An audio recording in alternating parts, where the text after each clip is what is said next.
If you like this video, please give it a thumbs up, comment, and subscribe to my YouTube channel, as well as follow me and subscribe to me on all my other social media platforms.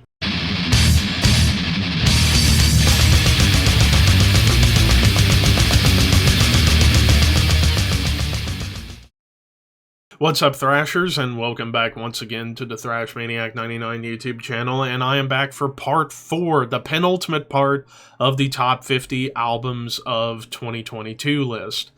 So now we're at 20 through 11. Whew.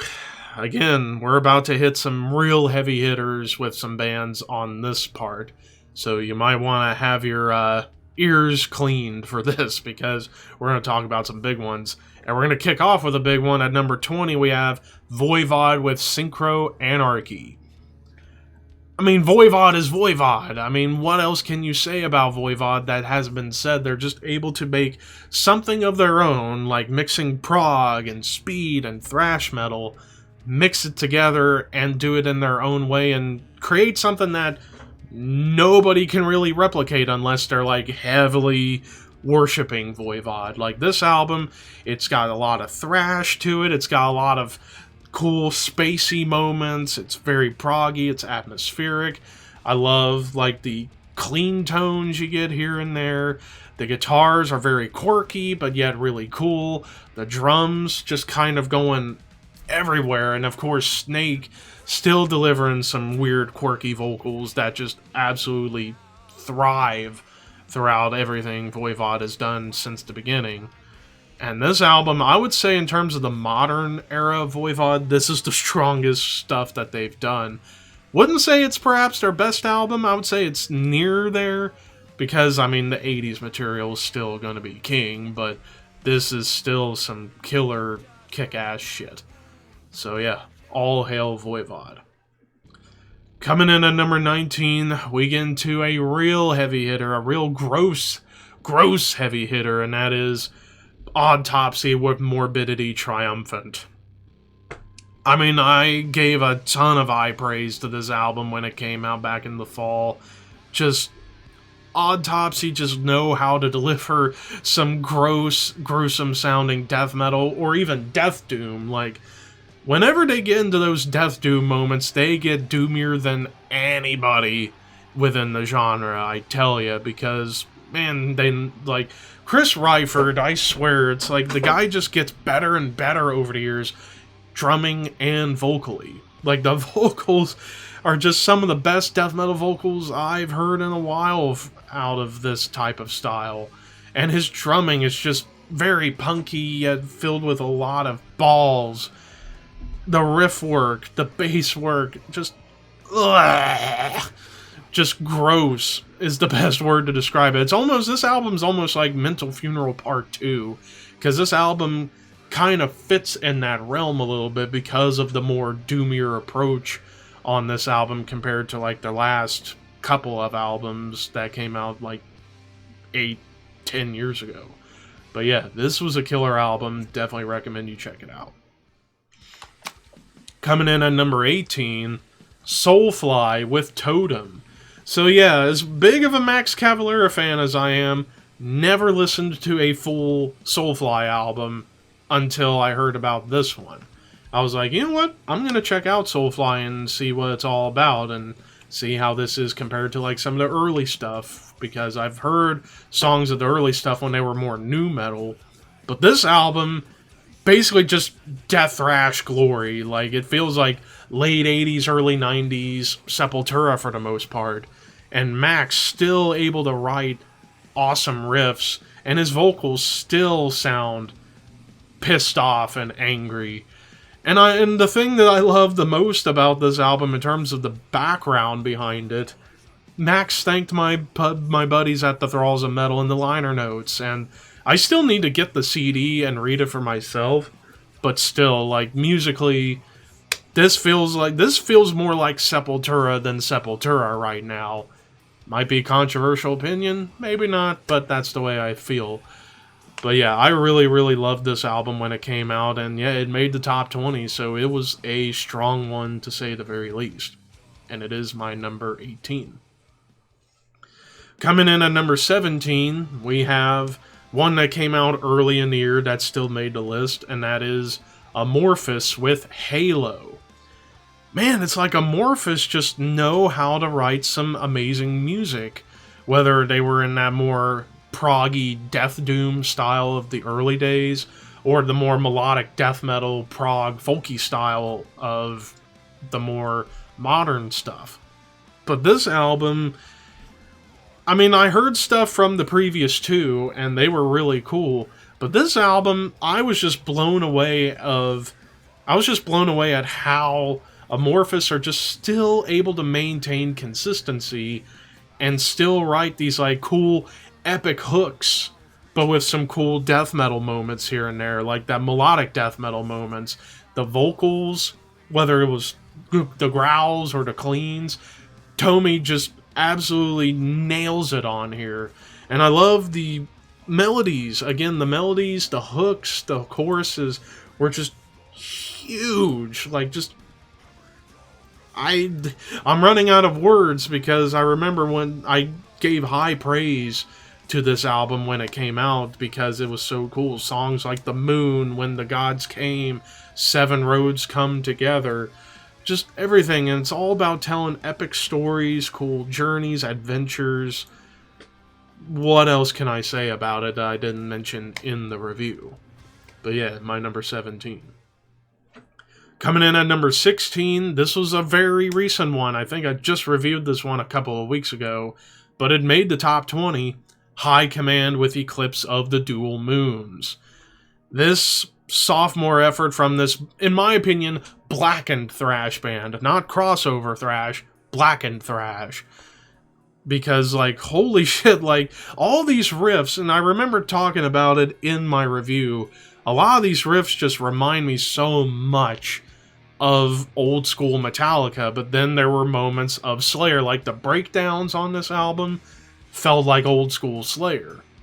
And even like some of the more energetic moments kind of remind me of a band that I'll be talking about in the final part tomorrow, but the vocals just feel more blackened than anything else.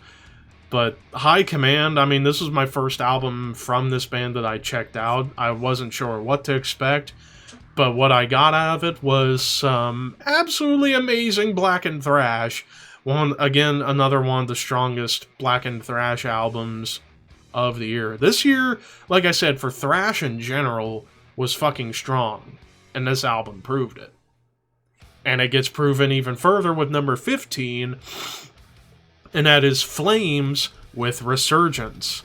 So yeah, this is a kind of a cult underground band out of Greece that was kind of seen as part of like the first wave of black metal. But here, this is no black metal. This is just straight up thrash metal that has moments that remind me of Creator, like modern Creator. But it also has moments that remind me of Testament a little bit, like old school Testament, like Legacy and New Order era.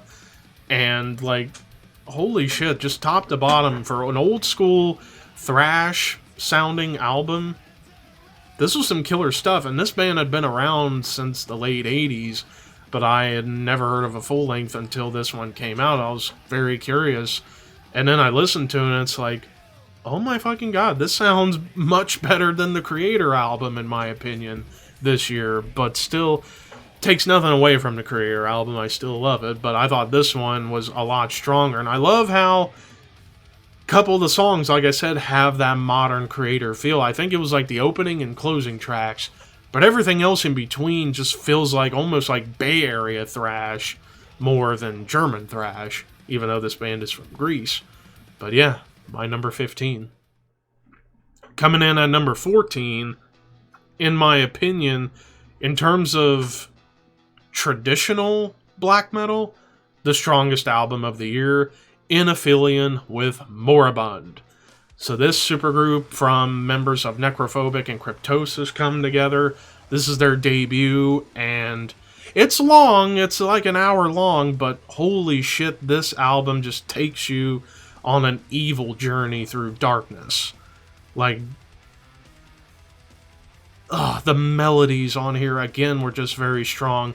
There's still moments of death metal on here that almost make you think of Necrophobic, because then again, it's two members of Necrophobic, Sebastian and Johan, on this project, but they still try and make it not sound too much like Necrophobic and feel like something of their own, as this album definitely kind of has moments that remind me of classic Dissection. There are also some moments that will remind me of a band like Emperor a little bit, especially with how sometimes there's an epic quality that comes through the music, especially in the atmosphere. But for a first outing from a supergroup featuring two members of maybe my personal favorite black and death metal band, they were able to craft something of their own and do it very well. I can't wait to hear a follow-up to this, if they do a follow-up, but if this does end up being a one-off album, way to fucking go. Golf clap for it. Now on to number 13, Devin Townsend's Light Work and Night Work.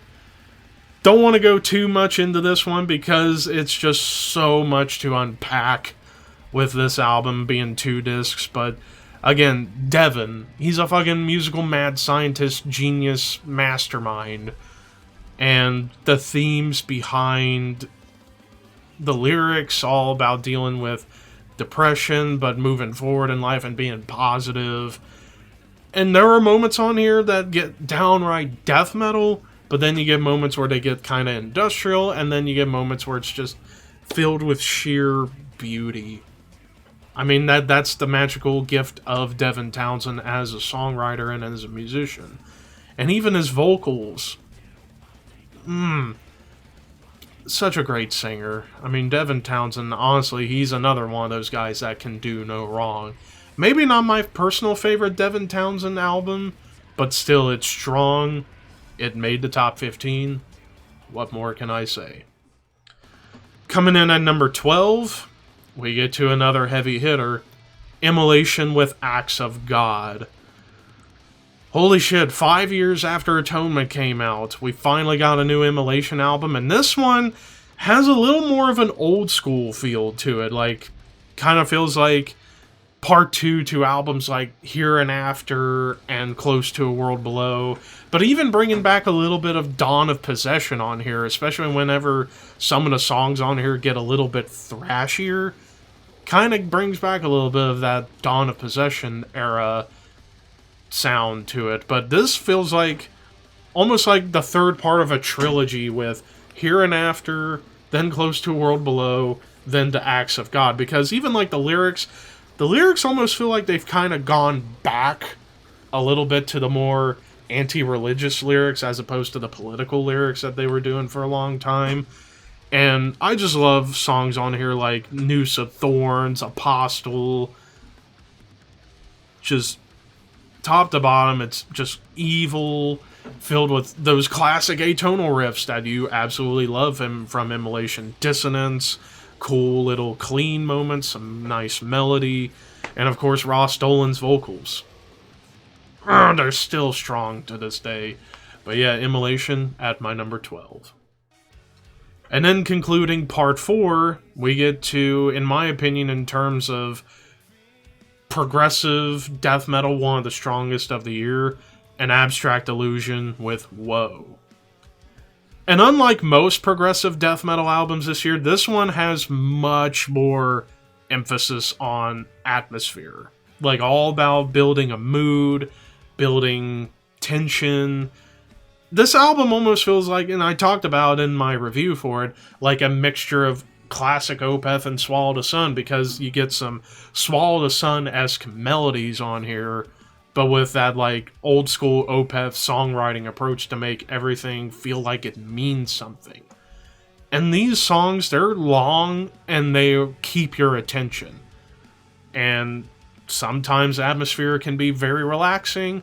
Other times, it can be almost uncomfortable, which is a perfect thing to do for an album of this magnitude.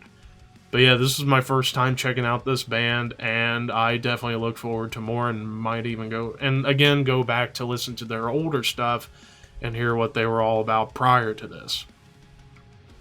But yeah, that does it for part 4 of the top 50 albums of 2022 list. We got one more part to go coming out tomorrow. It's numbers 10 through 1. But until then, horns high. See you guys later.